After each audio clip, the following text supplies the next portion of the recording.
मित्रों, जय श्री राम। मैं ब्रजेश पांडे आज आप सबके लिए TYB कॉम 222 दैट इज़ 222 ये लेकर के आया हूँ, जिसका नाम है ह्यूमन रिसोर्स मैनेजमेंट। मेरा फेवरेट सब्जेक्ट थोड़ा सा अंडरस्टैंडिंग वाला है। अगर आप समझ लेंगे, 3 बुक्स हैं TYB कॉम की, बहुत ही इंटरेस्टिंग सब्जेक्ट जो मैं बताने जा रहा हूँ। अगर इसको पढ़ लिए तो आप 80% से अच्छे मार्क्स ला सकते हैं। तो चलिए, सबसे पहले मैं आपको इंडेक्स बताता हूँ, फिर 2014 का पेपर, फिर 2016, फिर 2017 का पेपर बताऊँगा। ठीक है, तो चलिए। 100% पहला क्वेश्चन, मीनिंग, डेफिनेशन या objective of human resource management को HRMS, human resource management system भी कह सकते हैं इसको। HRIS, human resource information system भी कह सकते हैं, या सबसे बड़ा इसका दूसरा नाम है जिसमें बच्चे खो जाते हैं, जिसको हम कहते हैं पर्सोनेल मैनेजमेंट। पर्सनल नहीं, पर्सोनेल, PERSONNEL। चलो मुद्दे की बात करते हैं। Important function, definition, meaning, important functions में 2 क्वेश्चन आएंगे। Meaning, development, characteristics of organisation. देखिए, एक कंपनी होती है जिसको ऑर्गेनाइजेशन कहते हैं, उसमें कई डिपार्टमेंट होते हैं। IT डिपार्टमेंट होता है, फाइनेंस डिपार्टमेंट होता है, सेल्स डिपार्टमेंट। वैसे ही एक डिपार्टमेंट है जिसका नाम है ह्यूमन रिसोर्स मैनेजमेंट, जिसका काम है कंपनी में उपलब्ध जितने भी एम्प्लॉई हैं, CEO से लेकर के स्टार्टिंग लेवल के सभी एम्प्लॉई लेवल, मतलब ग्राउंड स्टाफ से लेकर higher level management, starting level management से हायर लेवल मैनेजमेंट के एम्प्लॉई की रक्षा करना, उनकी देखरेख करना, उनके हितों के संबंध में बात करना, उनकी समस्याओं से लड़ना। ठीक है। टाइप्स ऑफ, अब ऑर्गेनाइजेशन के कैरेक्टरिस्टिक्स, कितने तरह का ऑर्गेनाइजेशन होते हैं, line organisation, staff organisation, branches, वो सब बात करेगा। Types of organisation and evaluation, किस तरह के ऑर्गेनाइजेशन होते हैं। जॉब डिजाइन, किसी का जॉब किस तरह से डिजाइन किया जाए, इसको क्या क्या रोल दिया जाए। अच्छा, आपको कैसे पता है सेल्स वाला को मार्केट में जाना है, बात करना है, फिर से बात करना, ये सब चीज़ें करना, ये सब जॉब डिजाइन के अंतर्गत ही आता है। और जॉब एनरिचमेंट क्या है, किसी को कोई एक अच्छा बहुत बढ़िया काम कर रहा है, उसको एक छोटा सा एक और जॉब दे दिया जाता है, देखा जाता है कर पा रहा है कि नहीं। अगर उसने कर लिया तो बहुत अच्छी बात है, फिर सब उस लेवल के सब आदमी को उस तरह का जॉब दिया जाता है। फिर जब वो कर लेता है तो उससे अच्छा और एक जॉब दिया जाता है, जिसको हम जॉब इनरिचमेंट कहते हैं। जो इनरिचमेंट मतलब उसको रिच करना, उसकी प्रोफाइल को। जॉब एनालिसिस, वो जॉब जो कर रहा है उसका एनालिसिस करना, किस तरह से अपना जॉब परफॉर्म कर रहा है, अच्छा कर रहा है, बेकार कर रहा है। नीड, और इसकी ज़रूरत है क्या, जॉब एनालिसिस। यस, अगर आप जॉब एनालिसिस नहीं करेंगे, जैसे किसी एक टीचर को काम दे दिया पढ़ाने का, अच्छे से नहीं पढ़ा पा रहा है, अगर आप उसकी एनालिसिस नहीं करेंगे तो क्या होगा, पता नहीं चलेगा, और फिर स्टूडेंट भी भाग जाएंगे और पढ़ाई भी नहीं हो पाएगी, टीचर का भी टाइम वेस्ट होगा। ठीक है, इसलिए नीड है जॉब एनालिसिस की। कोई भी आदमी काम कर रहा है उसको एनालिसिस करो हर महीने में। इसीलिए हर 3 महीने में या हर 1 साल में या हर 6 महीने में कंपनियां परफॉर्मेंस अप्रेजल करती हैं। जॉब डिस्क्रिप्शन भैया, जॉब डिस्क्रिप्शन क्या है, जो आप जॉब करते हैं, आपका डिस्क्रिप्शन, क्या क्या जॉब करते हैं उसको जॉब डिस्क्रिप्शन कहते हैं। क्लैरिटी एंड स्पेसिफिकेशन, कुछ लोग पता ही नहीं होता मेरा जॉब है क्या, मुझे क्या क्या करना है। जब बॉस बोलता है ये कर लो, कोई बोलता है मेरा काम ही नहीं, जबकि उसको पता नहीं होता एग्जैक्टली उसके क्या क्या काम। चलिए बुक 2 में चलते हैं।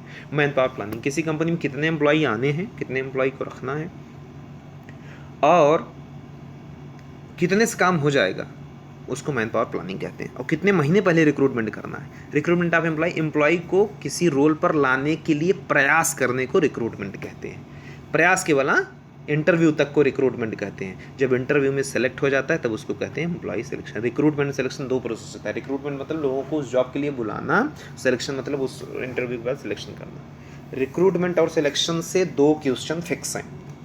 Orientation and placement. ओरिएंटेशन क्या होता है, इंडक्शन सुने आप, कंपनी में आने के बाद बताया जाता है मेरी कंपनी क्या है, इसका टर्नओवर क्या है, इसमें क्या किस तरह का जॉब होता है, क्या एक्सपेक्ट करते हैं आपसे। एंड प्लेसमेंट, और आपको उस जॉब पे लगा देना, उस काम पर भेज देना। ह्यूमन रिसोर्स डेवलपमेंट का HRD, ह्यूमन रिसोर्स मैनेजमेंट का एक नाम, एक डिपार्टमेंट HRD भी है कॉम 222 में। यह वीडियो दूसरों को भेज दीजिए भाई, बहुत इंपॉर्टेंट चीज़ है। और मैं तो कहूँगा ना, केवल एग्ज़ाम की तैयारी नहीं, ये वीडियो HR पढ़ने वाले हर स्टूडेंट के पास भेज दो, चाहे BCom हो, चाहे MBA हो, चाहे MCom। बहुत इंपॉर्टेंट वीडियो है, और इसी के आधार बताऊँगा क्वेश्चंस कैसे बनता है एग्ज़ाम में। कुछ बच्चों ने बताया कि पिछला मार्केटिंग पेपर बहुत अच्छा गया है, बिजनेस लॉ का 100% क्वेश्चंस आ गए थे, हमें बड़ी खुशी हुई। चलो, जिन्होंने 3 बार देखा था उन्होंने 100% पेपर किया, जिन्होंने 1 बार देखा था उन्होंने भी 50% पेपर सॉल्व किया है। तो मेरा वीडियो देखते रहिए, लाइक सब्सक्राइब करते रहिए, मित्रों को फॉरवर्ड जरूर करो ताकि उनका भी भला हो भाई। ट्रेनिंग एंड डेवलपमेंट से 2 क्वेश्चन फिक्स हैं भाई। बिना ट्रेनिंग किसी का भला नहीं हो सकता। जैसे आप कोई जॉब कर रहे हैं, बहुत दिनों तक जॉब कर ली, उसके बाद अगर उसको आपको ट्रेनिंग नहीं देंगे तो अच्छा जॉब नहीं कर पाएंगे, या पुराने तरीके से आप करते रहेंगे। डेवलपमेंट मतलब और आगे बढ़ो, ट्रेनिंग के जरिए ही आदमी का डेवलपमेंट होता है, ध्यान रखें। इस पे 2 क्वेश्चन आएंगे। परफॉर्मेंस अप्रेजल पर एक क्वेश्चन फिक्स है एंड जॉब इवोल्यूशन, आप जो जॉब कर रहे हैं उसी को जॉब इवोल्यूशन कहते हैं। इवेल्यूएट करना, जॉब को पता करना कैसे आप कर रहे हैं, अच्छा कर रहे हैं, सेटिस्फैक्ट्री कर रहे हैं, बेस्ट कर रहे हैं, best out of the best, outstanding है, वो सब चीज़ें परफॉर्मेंस अप्रेजल लगी। तो भाई ट्रेनिंग डेवलपमेंट से 2 क्वेश्चन, परफॉर्मेंस अप्रेजल से 1 क्वेश्चन मिनिमम और जॉब इवोल्यूशन 1 क्वेश्चन 100% आएगा। मैन पावर प्लानिंग से भी आएगा, रिक्रूटमेंट सिलेक्शन से 2-3 क्वेश्चन पक्का आएगा। चलिए चलते हैं 2014 के क्वेश्चन में, फिर 16 फिर 17। इस पेपर को मैंने वेबसाइट से लिया 22 में, आप भी ले सकते हैं, और मेरे दूसरे video how to get old question paper. लेकिन बाकी 16-17 के पेपर के लिए कमलेश जी और कौन, एक स्टूडेंट रोहन जी को धन्यवाद। चलिए, पर्सोनल मैनेजमेंट किसे कहते हैं भैया? पर्सोनल आ जाए चाहे ह्यूमन रिसोर्स आ जाए, दोनों का मतलब एक है। एम्प्लॉय के हितों के बात करने वाले मैनेजमेंट को the department which takes care about the employees of the organisation is called as human resource management. Human एक रिसोर्स, ह्यूमन एक क्या है, उनके एसेट हैं, एक रिसोर्स हैं, संपदा है। प्लानिंग क्या है भाई? कंपनी में किसी चीज़ के लिए प्लानिंग करना, कल के लिए बात करने को प्लानिंग कहते हैं। कोऑर्डिनेशन, आपस में 1-2 डिपार्टमेंट जब मिलकर के काम करते हैं उसको कोऑर्डिनेशन कहते हैं। एडमिनिस्ट्रेटिव डिपार्टमेंट क्या है? ऐसा डिपार्टमेंट जो लिखे पढ़े हुए का काम करता है उसको एडमिनिस्ट्रेटिव डिपार्टमेंट कहते हैं। जैसे आप जानते होंगे, एक ह्यूमन रिसोर्स मैनेजमेंट डिपार्टमेंट होता है, एक एडमिनिस्ट्रेशन डिपार्टमेंट होता है। मेंटालिटी क्या है? ये लोगों के बारे में बात कर रहा है, लोगों की सोच के बारे में। जॉब डिज़ाइन क्या होती है? पक्का एक क्वेश्चन आता ही है। रिक्रूटमेंट पॉलिसी, हर कंपनी की पॉलिसी अलग होती है। जैसे इंटरनल रिक्रूटमेंट 10% होगा, 20% बाहरी इतने से होगा। रिक्रूटमेंट के लिए कोई पैसे नहीं लिए जाएंगे, रिक्रूटमेंट 1 महीने के अंदर फुलफिल होगी, ये सब चीज़ें। एक्सटर्नल सोर्सेज क्या हैं? जैसे times.com या फिर कोई monster.com से जब एम्प्लॉयज़ लिए जाते हैं उसको एक्सटर्नल सोर्स कहा जाता है, जहाँ से एम्प्लॉय मतलब किसी को पता ना हो अंदर से, बाहर से आए हुए, या एजेंसी से लिया जाए या कंसल्टेंसी से। प्रोडक्टिविटी का मतलब क्या है? जो आपको काम दिया गया वो काम आप अच्छे ढंग से कर लो, 100% कंप्लीट कर लो, उसी को प्रोडक्टिविटी कहते हैं। अगर आप लेस कर रहे हैं तो आपकी प्रोडक्टिविटी लेस मानी जाएगी। टर्नओवर ऑफ मैनेजर्स, ये ज़रा पढ़ लेना। जॉब डिस्क्रिप्शन, आप क्या जॉब करते हैं? जब कोई पूछता भाई जॉब डिस्क्रिप्शन मतलब आपकी रोल रिस्पॉन्सिबिलिटी क्या है। इनफॉर्मल ऑर्गेनाइजेशन और फॉर्मल ऑर्गेनाइजेशंस आता है। What do mean by motivation? ये देखें ना, मोटिवेशन किसी को उस काम के लिए उसको आगे ले जाना, समझाना और उसको प्रेरित करना आगे, भैया तू कर सकता है, that is called as motivation. Define unification, ये देखें यूनिफिकेशन का इंपॉर्टेंट नहीं उतना। प्रॉब्लम ऑफ मैनेजमेंट, हाँ मैनेजमेंट में सबसे बड़ी बात है प्रॉब्लम्स क्या हैं, उसको दूर कैसे करेंगे आप। बीकॉम होने के बाद अगर किसी कंपनी में लग गए तो कैसे दूर करेंगे, एग्जामिनर वही देखना चाहते हैं। What factors are to be considered in the organisation का स्ट्रक्चर बनाते समय किस तरह की चीज़ों को ध्यान देखना है। ऑर्गेनाइजेशन की स्ट्रेंथ देखना है, उसका टर्नओवर देखना है, उसके कितने तरह के क्लाइंट हैं वो देखना है। जॉब एनालिसिस, किसी का जॉब किस तरह से सेट किया जाए उसी को जॉब एनालिसिस कहते हैं। Which are the internal factors affecting the man power planning, man power planning की इंटरनल क्या चीज़ें हैं। जैसे देखो, मैन पावर प्लानिंग करते समय इंटरनल फैक्टर्स क्या क्या हैं वो आपको देखना पड़ेगा। एक्सटर्नल फैक्टर क्या है? बाहर से जैसे एम्प्लॉय मिले ही नहीं तो आपकी मैन पावर प्लानिंग क्या फेल हो गई। लेकिन इंटरनल प्रॉब्लम्स क्या क्या हैं? जैसे आप बाहर से आदमी लेकर के आए और अंदर वाला बोलता है मैं कर सकता हूँ, या उसको क्यों लाया, उसको काम नहीं करने देगा, या फिर वो लोग सही से खुद से काम नहीं करेंगे, या नए आदमी को देख करके वो लोग प्रॉब्लम करेंगे, या वो लोग काम का सही से एवरेज आपको एस्टिमेट नहीं देंगे, किस तरह काम किया, क्या कर सकते हैं वो नहीं देंगे। तो ये सब क्या है? इंटरनल फैक्टर्स हैं। चलिए अगला question, what are the advantage of external sources of recruitment. बाहर से आदमी लाओगे तो क्या अंदर के आदमी रहेगा तो राजनीति कर लेंगे, 2 लोग मिलकर क्या कंपनी चलने नहीं देंगे, दोस्ती में वो बोलेगा, वो दोनों जन मिल करके ऐसा करते हैं ताकि बॉस को पता ही नहीं चले, इसीलिए लोग इंटरनल एम्प्लॉय कम प्रेफर करते हैं कभी कभी। टेक्निक ऑफ रिक्रूटमेंट क्या है भाई? बताओ रिक्रूटमेंट का टेक्निक क्या क्या हो सकते हैं। एक न्यूज़पेपर में अनाउंस करके, एक इंटरनल एम्प्लॉय के रेफरेंस दे करके, एक होर्डिंग लगा करके, बोर्ड लगा करके, गूगल पे एडवर्टाइजमेंट करके, मॉन्स्टर पर, लिंक्डइन पर भेज करके, ये टेक्निक्स ऑफ रिक्रूटमेंट है। Explain the importance of selection process. Recruitment में सिलेक्शन पर 100% 1-2-3 क्वेश्चन आता है। सिलेक्शन प्रोसेस का इंपॉर्टेंस क्या है? अगर सिलेक्शन प्रोसेस न रखा जाए तो ऐसे भरमार हो जाएगी एम्प्लॉय की और बिना काम के आदमी आ जाएंगे अंदर, तो काम की प्रोडक्टिविटी खत्म हो जाएगी। Explain the importance stage in the management development programme. Management development programme का इंपॉर्टेंस क्या है ये भी पढ़ लेना। एक बात बता दूँ, नहीं भूल जाऊँगा, पूरा recruitment selection process end to end एक क्वेश्चन आ सकता है। Write down the process of recruitment या write down the process of selection, 5-5 mark के 2 क्वेश्चन भी आ सकते हैं ऐसे लिख करके। तो पूरा स्टेप याद कर लेना कि एडवर्टाइजमेंट जब कंपनी देती है उसके बाद से जब तक एम्प्लॉई यहाँ कंपनी के अंदर फॉर्म भर के इंडक्शन प्रोग्राम में नहीं आ जाता है, जॉब पे नहीं लग जाता तब तक का process. Modern methods of performance appraisal, ये बिल्कुल आएगा। मॉडर्न मेथड आजकल एक 360 डिग्री अप्रेजल होता है, जिसमें आप बॉस का अप्रेजल लिखेंगे, अप्रेजल के बॉस के बारे में बताएंगे और बॉस आपके बारे में बताएगा। हर एक एम्प्लॉय दूसरे के बारे में बताएगा, उसको 360 डिग्री अप्रेजल कहते हैं। On the job training, of the job training होती है, वहाँ से भी कुछ कमेंट्स लेकर के आपके परफॉर्मेंस अप्रेजल, जिसके आधार पर आपकी पेमेंट बढ़ती है। Explain the various types of organisation, 100% ही क्वेश्चन आता है भाई। Types of organisation, formal organisation, informal organisation, line organisation, staff organisation, 100% आएगा, no doubt. Explain the functions of human resource management, 200% question आएगा। ह्यूमन रिसोर्स मैनेजमेंट का function क्या है। चलिए 2017 पहले कर लेते हैं, तब 2016 करते हैं, ठीक है। हाँ, तो हम लोग कहाँ पर हैं, 2016। कौन सा पेपर है, कॉम 222 सब्जेक्ट का क्या नाम है, ह्यूमन रिसोर्स मैनेजमेंट। मार्क्स कितने हैं, 80। टाइम कितना है, 3 आवर्स। चलिए, ऑब्जेक्टिव ऑफ पर्सोनल मैनेजमेंट या ह्यूमन रिसोर्स मॅनेजमेंट म्हणजे कर्मचारी व्यवस्थापनाचे 5 उद्देश विशद करा। मानवी संसाधन विकासाची तंत्रे म्हणजे टेक्निक आणि methods of human resource development. कर्मचारी व्यवस्थापनावर म्हणजे पर्सोनल मॅनेजमेंट प्रभाव टाकणारे पर्यावरणीय घटक कोणते आहे। Environmental factors affecting the human resource management या पर्सोनल मैनेजमेंट। पहले ज़माने में पर्सोनल बोलते थे, अब ह्यूमन रिसोर्स बोलने लगे। कर्मचारी व्यवस्थापनाची व्यवस्थापकी कार्य म्हणजे managerial functions of personnel management. वो मैनेजरियल फंक्शन मैनेज करना है, कैसे लोगों को मैनेज करना है। लोग छोड़ के भागते हैं, काम नहीं करते हैं, छुट्टी मारते हैं। मैं टाटा मोटर्स में था तो लोग बहुत छुट्टी मारते थे। क्यों मारते हो, मैं मारूंगा, क्या करना है आपको, तो उसको मैनेज करने को यहाँ लिखा गया। 5 एडवांटेज ऑफ पर्सोनल, इसके फायदे क्या हैं भाई। एम्प्लॉइज़ की दुख दर्द आप सुनेंगे। कर्मचारी व्यवस्थापन से 5 फायदे लिए हैं, जब उनका सुनोगे तो अच्छा काम करेंगे, प्रोडक्टिविटी। औद्योगिक संबंध म्हणजे क्या, इंडस्ट्रियल रिलेशंस म्हणजे क्या, वेरी इंपॉर्टेंट क्वेश्चन, पक्का और पक्का आएगा। क्यों आएगा ये, क्योंकि ये इंपॉर्टेंट क्वेश्चन है। इंडस्ट्रियल रिलेशंस मतलब मैं बताया था, बिजनेस लॉ में भी था और भी जगह था, मालिक, कंपनी का मालिक और वर्कर के बीच का जो संबंध है उसको इंडस्ट्रियल रिलेशंस कहते हैं। Write two objective of industrial relations, अगर दोनों के बीच संबंध अच्छे हैं तो उनका प्रोडक्टिविटी बढ़ेगा, पैसा बढ़ेगा, प्रॉफिट बढ़ेगा। संघटन संकल्पनेची, ऑर्गनायझेशन कॉन्सेप्ट, फॅक्टर्स बताओ, घटक स्पष्ट करा। संघटक संकल्पनेतील घटक कोणते आहे स्पष्ट करून दाखवा। Explain the factors in the organisation concept, कौन कौन से फैक्टर होते हैं ऑर्गनायझेशन में वो लिखो। डेलीगेशन ऑफ अथॉरिटी म्हणजे अधिकार प्रदान, म्हणजे अधिकार प्रदान करणे। जैसे मैं आज अमेरिका चला गया समझो, तो मेरा काम यहाँ कौन करेगा इंडिया में, तो मैं एक डेलीगेशन ऑफ अथॉरिटी लिख करके दे दूंगा। या कंपनी का मालिक चला गया छुट्टी पर तो क्या करेगा, अपने एक मैनेजर को लिख देगा, मेरी उपस्थिति में काम कर लेगा। State the problems in delegation of authority, अपने काम को दूसरे को मैं देकर के, मालूम चला गया मालिक दूसरे मैनेजर को देकर चला गया, क्या क्या प्रॉब्लम्स होती हैं वो लिखो। ये भी आ सकता है डेलीगेशन ऑफ अथॉरिटी किसे कहते हैं, इतना पर भी लिख सकते हैं। फायदे नुकसान लिखो भी। रेखा व कर्मचारी संगठनाचे गुण व दोष। लाइन एंड स्टाफ ऑर्गेनाइजेशन बोल रहा था ना भाई को, पक्का आता है, इसमें कोई डाउट नहीं है।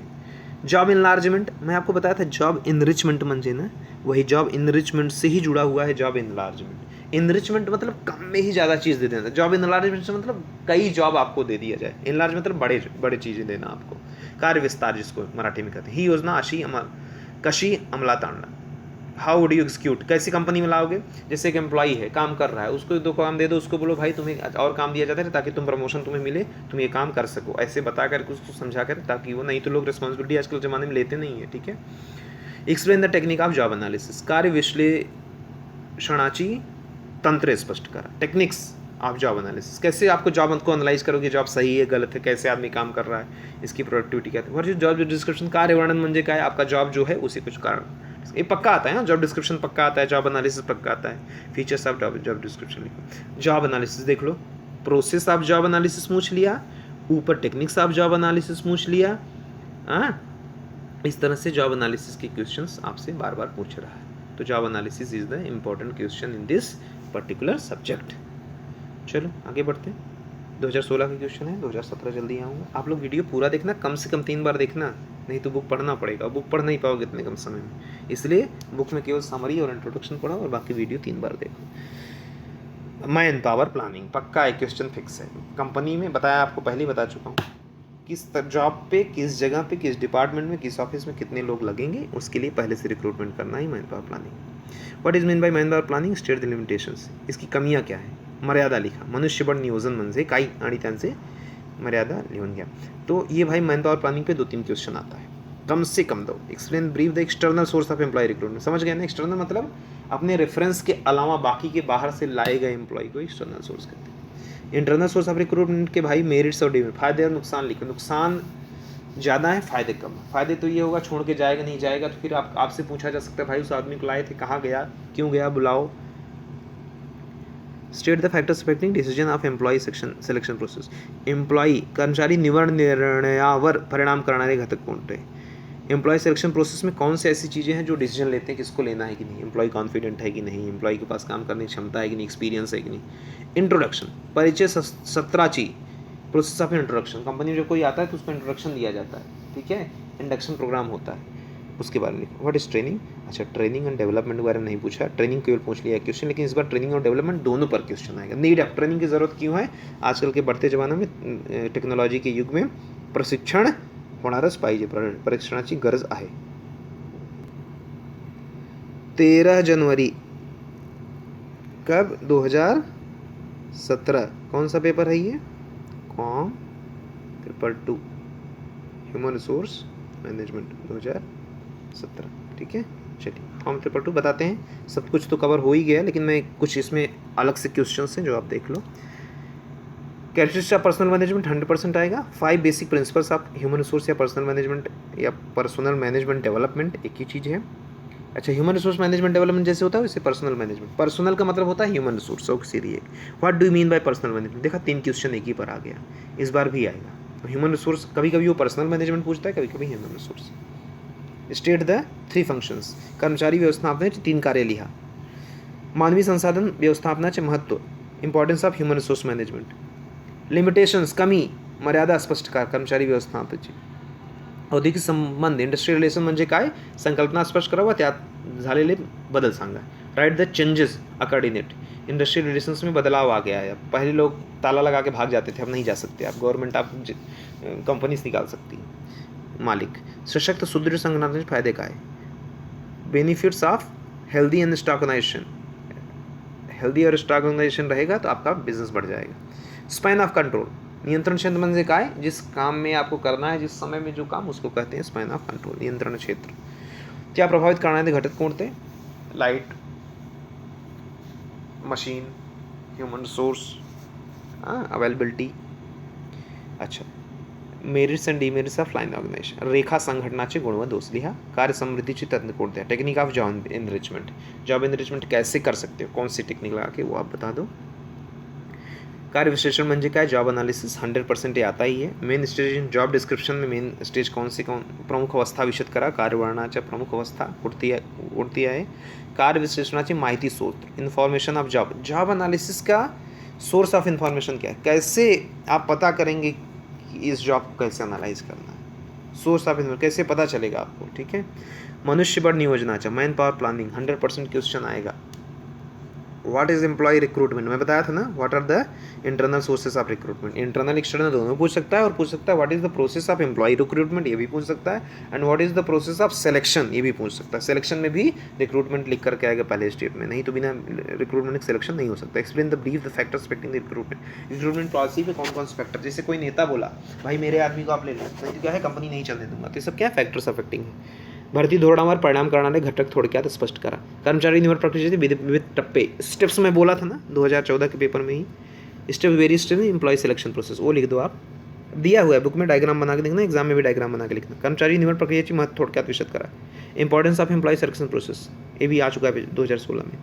ऑब्जेक्टिव ऑफ इंट्रोडक्शन, ये भी 16 क्वेश्चन है.